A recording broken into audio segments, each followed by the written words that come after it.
அன்பான சொந்தங்கள் அனைவருக்குமே வணக்கம். பரபரப்பா போயிட்டு இருக்க கார்த்திகை தீபம் சீரியலை நாளைக்கு மிஸ் பண்ணிடாதீங்க. அதாவது நம்ம ரேவதி வந்து தன் அம்மாவை மறந்துட்டாங்க. தலையில அடிபட்டு ஆபரேஷன் பண்ணதுனால பழைச ஃபுல்லா மறந்துட்டாங்க. ஆனா நம்ம கார்த்திகை மறக்கல. இதனால நம்ம சாமுண்டீஸ்வரி பயங்கர கோவம் அடையுதாங்க. அதாவது அந்த சந்திரா வந்து கூட கொஞ்சம் தூண்டி விடுறாங்க. அதை தான் ஒரு குட்டி ப்ரோமோ பார்க்க போறோம். அதுக்கும் முன்னால உங்கள் சீரியல் சேனலுக்கு வந்து லைக் பண்ணாதவங்க லைக் பண்ணுங்க, சப்ஸ்கிரைப் பண்ணுங்க. அதாவது பாத்தீங்கன்னா டாக்டர் வந்து நல்லபடியா ஆபரேஷன் முடிஞ்சது. ஆனா அவங்களுக்கு வந்து ஞாபக சக்தி இருக்காது. பழைசா அவங்களுக்கு என்னதெல்லாம் நடந்ததோ அதெல்லாம் அவங்களுக்கு மறந்துருக்கும். அதாவது ஏதாவது ஒன்று ரெண்டுன்னா அவங்க ஞாபகம் வச்சிருப்பாங்க.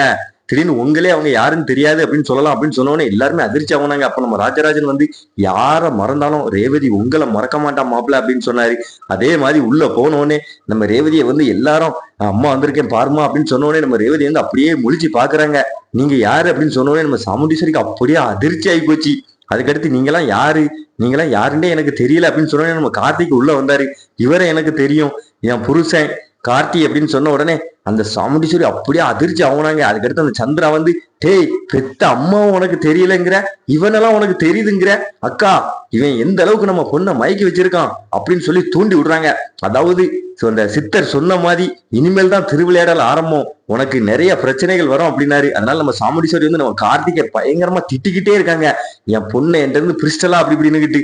அதாவது பரபரப்பா போயிட்டு இருக்க எபிசோட வந்து நாளைக்கு மிஸ் பண்ணிடாதீங்க. மறக்காம நம்ம சேனலுக்கு வந்து லைக் பண்ணாங்க லைக் பண்ணுங்க, சப்ஸ்கிரைப் பண்ணுங்க.